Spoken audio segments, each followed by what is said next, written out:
Assalamualaikum warahmatullahi wabarakatuh, sahabat-sahabat teknisi, teman-teman satu profesi, dulur-dulur satu perjuangan, dimanapun berada semoga selalu dalam keadaan sehat walafiat, dilindungi Allah Subhanahu wa Ta'ala, Tuhan yang Maha Esa, dilapangkan rizkinya dan dilancarkan segala urusannya. Amin amin ya robbal alamin.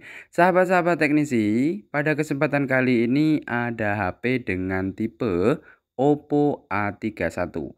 Permasalahan daripada HP ini adalah tombol powernya tidak berfungsi.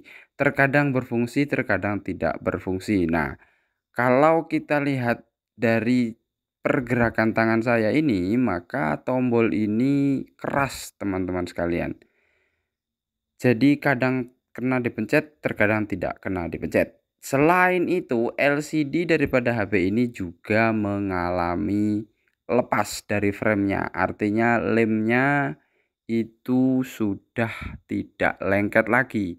Oleh karena itu, berdasarkan keterangan nota, HP ini harus dilakukan lem LCD dan juga perbaikan pada tombol powernya. Hati-hati teman-teman, untuk melakukan pengeleman LCD ini dibutuhkan kehati-hatian karena kalau kita tidak hati-hati di dalam melakukan lem ulang, maka kita bisa-bisa tombok ya dulur. Karena ini yang punya HP taunya LCD-nya bagus dan juga hanya membutuhkan dilem ulang saja. Kalau kita ceroboh dan juga tidak hati-hati, fleksibelnya ini bisa putus. Kita gunakan lem seperti ini adalah lem khusus untuk LCD. Jadi teman-teman yang mau melakukan lem ulang atau teman-teman yang mau coba lem ulang sendiri apabila HP-nya mengalami lepas LCD-nya dari framenya seperti ini, teman-teman bisa gunakan lem G21 atau T700 atau T800 seperti itu ya teman-teman.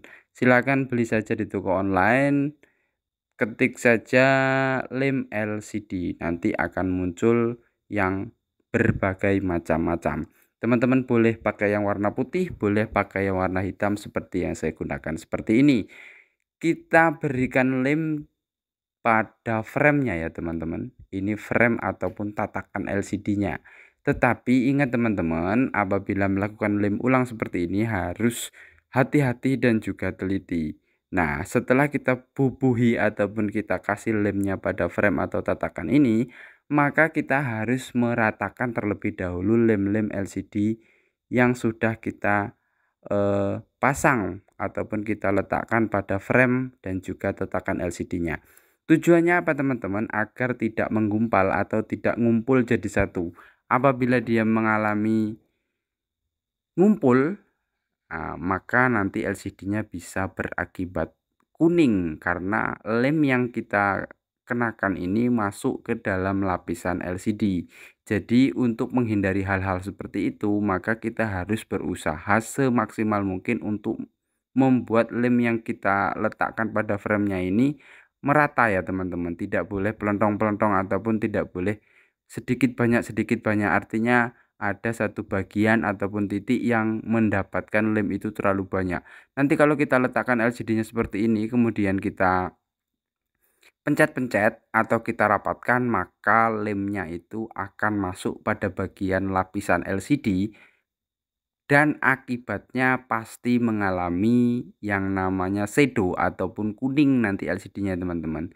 Nah, setelah selesai kita lengketkan LCD-nya, maka ada sisa-sisa lem yang kita letakkan tadi, maka harus dibersihkan dengan cara digosok pakai tangan seperti ini ya teman-teman. Karena lem itu sifatnya menggumpal dia teman-teman. Jadi kalau kita gosok seperti ini, dia pasti akan terbawa ataupun tergerus oleh tangan kita ini teman-teman. Jadi tidak perlu menggunakan pisau ataupun benda-benda keras, kita gunakan tangan saja untuk melintir daripada lem-lem yang sudah menjadi sisa ya teman-teman. Karena kalau ini tidak kita bersihkan pasti HP-nya belepotan dan tidak akan rapi. Ya halal-halal saja, boleh-boleh saja ini tidak dibersihkan, tetapi kalau kita sebagai seorang teknisi, maka kerja kita pasti dinilai buruk ataupun tidak sesuai dengan prosedur yang ada. Teman-teman harus punya standar kerja ya, tidak boleh lem itu hanya sekedar dilem di bawah LCD-nya. Kadang itu ada teman-teman, eh, saya menjumpai itu LCD-nya terbuka ataupun lepas seperti ini, tetapi tidak dibuka sekalian LCD-nya, hanya disuntik saja yang bagian terkelupasnya itu. Nah, kalau itu akibatnya lemnya pasti hampir 90%. Kalau terlalu banyak kita berikan lemnya terhadap satu titik saja, maka pasti LCD-nya akan shadow atau mengalami yang namanya kuning-kuning di pinggirnya, teman-teman. Oleh karena itu saran saya, apabila LCD-nya masih original seperti ini atau masih bawaan, teman-teman buka saja terlebih dahulu LCD-nya atau kita lepas, kemudian kita berikan lemnya pada tatakan ataupun frame daripada HP tersebut. Atau teman-teman, saya juga pernah menjumpai ada yang memberikan lemnya itu di balik LCD-nya, di belakang LCD-nya. Jadi tidak di samping-samping seperti yang saya lakukan seperti ini, tetapi ngelemnya itu di belakang LCD-nya. Itu akibatnya juga fatal, teman-teman. Artinya LCD dan juga layar sentuh pada HP itu memiliki lapisan-lapisan, teman-teman. Jadi kalau kita lem hanya bagian belakangnya saja, saya pastikan yang depannya juga akan lepas. Karena apa? Karena bagian yang paling atas pada LCD itu adalah layar sentuh ataupun glassnya ini, teman-teman. Jadi tujuan kita lemnya itu kita letakkan di frame atau ditatakan agar lemnya ini lengket dengan glass ataupun layar sentuhnya. Jadi kalau kita letakkan di belakangnya itu yang lengket hanya bagian belakang, tetapi bagian lapisan depannya itu bisa terangkat kembali, teman-teman. Nah, ini penampakan daripada tombol volume ya, teman-teman. Nah, tombol volume ini masih bagus, teman-teman. Kalau teman-teman perhatikan pada tombol volume itu ada yang warna biru-birunya di dalamnya, itu yang ada di cenilannya itu ada warna birunya. Nah, kalau ini adalah tombol power. Jadi kalau perbandingannya teman-teman bisa lihat, kalau tombol volumenya itu ada warna biru atau hijau, itu saya tidak begitu paham warna, tapi saya juga tidak buta warna. Jadi teman-teman bisa lihat di situ ada pentolan ya, teman-teman. Pentolan itu berfungsi untuk menekan daripada fleksibel tombol yang ada pada mesin. Nah, jadi kalau karet daripada tombolnya ini habis ataupun hilang, maka kita perlu menggantinya. Nah, teman-teman bisa menggunakan opsi yang saya gunakan seperti ini, atau teman-teman boleh langsung ganti dengan menggunakan tombol yang baru. Nah, teman-teman, saya gunakan di sini adalah plastik daripada pembungkus konektor cas. Kita ambil saja sedikit bagian sebesar atau selebar tombol yang kita gunakan, ataupun tombol yang akan kita berikan cenilan ya, teman-teman. Itu namanya karet ya. Biasanya itu yang digunakan adalah karet. Tetapi di sini karena saya tidak punya stok daripada tombol yang baru, kita gunakan saja seperti ini.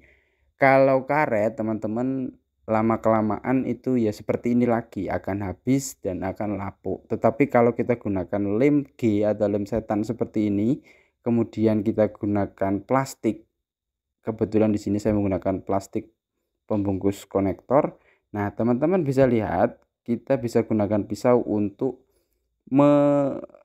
meletakkan plastik yang sudah kita potong tadi. Nah, ini kita kasih lem, kemudian kita akan rekatkan atau kita akan tempelkan pada bagian tengah ya, teman-teman. Jangan di pinggir, letakkan di bagian tengah seperti yang saya lakukan seperti ini. Karena tombol fleksibel yang ada pada mesin itu letaknya di tengah, teman-teman, tidak di pinggir, tidak di atas, dan juga tidak di bawah. Dia letaknya di tengah-tengah ya, teman-teman. Nah, tambahin lem lagi supaya ini lebih kencang ataupun lebih merekat lagi ya, teman-teman.